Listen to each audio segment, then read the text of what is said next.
আমি শ্রদ্ধার সাথে স্মরণ করছি আমার সেই ভাই বোনদের যারা নিজের বুক বুলেটের সামনে উন্মুক্ত করে দিয়ে আমাদের আবারও স্বাধীন করে নিজেরা স্মৃতি হয়ে গিয়েছেন। আমরা তাদের শাহাদাত কবুলের জন্য মহান আল্লাহর কাছে দোয়া করছি। একই সাথে আহত ও পঙ্গু জুলাই যোদ্ধা ভাই বোনদের প্রতি আমার সবটুকু আবেগ, শ্রদ্ধা আর ভালোবাসা দিয়ে কৃতজ্ঞতা জানাচ্ছি। তাদের সুস্থতা কামনা করছি। তাদের অমূল্য জীবন, রক্ত আর অপরিসীম ত্যাগের ফলে আমরা আজ সংসদ সদস্য। 24-এর গণ অভ্যুত্থানের বৈষম্য বিরোধী ছাত্র আন্দোলনের নেতৃত্বে অংশ নিয়েছিল ছাত্র, শ্রমিক, কৃষক, শিক্ষক, অভিভাবক, সাংস্কৃতিক কর্মী, আলেম সমাজ, তরুণ সেনা অফিসার ও সৈনিকগণ ও প্রবাসী বাংলাদেশি ভাই ও বোনেরা। অভ্যুত্থানে গুরুত্বপূর্ণ ভূমিকা রেখেছে আমাদের নারী সমাজ। সামনে থেকে নেতৃত্ব দিয়েছে ও নির্যাতিত হয়েছে। আন্দোলনে প্রাইভেট বিশ্ববিদ্যালয়, মাদ্রাসা ও স্কুল কলেজের ছাত্রছাত্রীদের ভূমিকা ছিল তাৎপর্যপূর্ণ। গণ অভ্যুত্থানে ভ্যানগার্ডের ভূমিকা ছিল ফ্যাসিবাদ বিরোধী রাজনৈতিক দলের নেতাকর্মীরা। স্মরণ করছি ছাত্রদল, ছাত্র শিবির, ছাত্র শক্তি, ছাত্র অধিকার পরিষদ এবং বিভিন্ন ইসলামপন্থী ও বামপন্থী ছাত্রকর্মীদের যারা সাহসিকতার সাথে লড়াই করেছিল বৈষম্য বিরোধী ছাত্র আন্দোলনে। মাননীয় স্পিকার, 24 মানে কেবল 24 না, এর পিছনে রয়েছে বিশাল প্রেক্ষাপট। আমি স্মরণ করছি 47-এর আজাদীর লড়াই, 71-এর মহান মুক্তিযুদ্ধ এবং 24-এর ছাত্র জনতার গণ অভ্যুত্থান এবং সকল জাতীয় শহীদকে। এ সকল ঐতিহাসিক জাতীয় সংগ্রামের ধারাবাহিকতায় আজকের বাংলাদেশ গৌরব নিয়ে দাঁড়িয়ে আছে।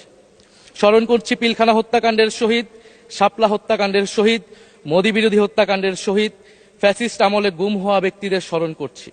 18 সালের কোটা সংস্কার আন্দোলন ও নিরাপদ সড়ক আন্দোলনে ছাত্র কিশোরদের অকুতোভয় সাহসকে স্মরণ করছি।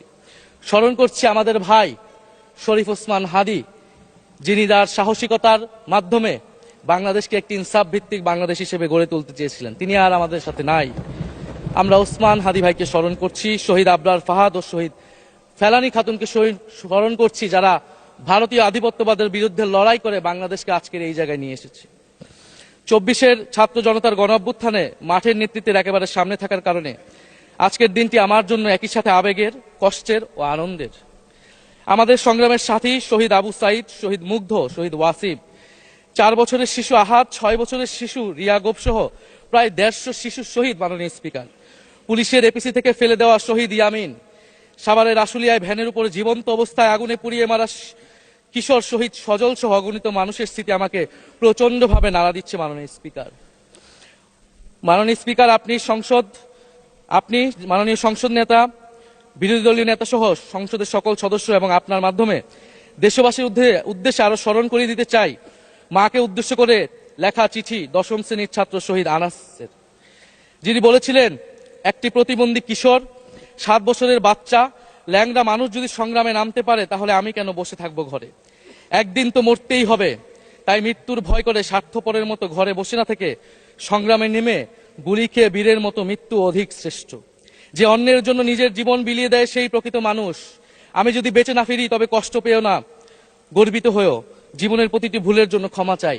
আনাস তার মাকে এই চিঠি লিখে রাস্তায় নেমে গিয়েছিলেন, শহীদ হয়েছিলেন। মাননীয় স্পিকার, যাদের আত্মত্যাগের কারণে আজকে আমরা এখানে বসে কথা বলতে পারছি।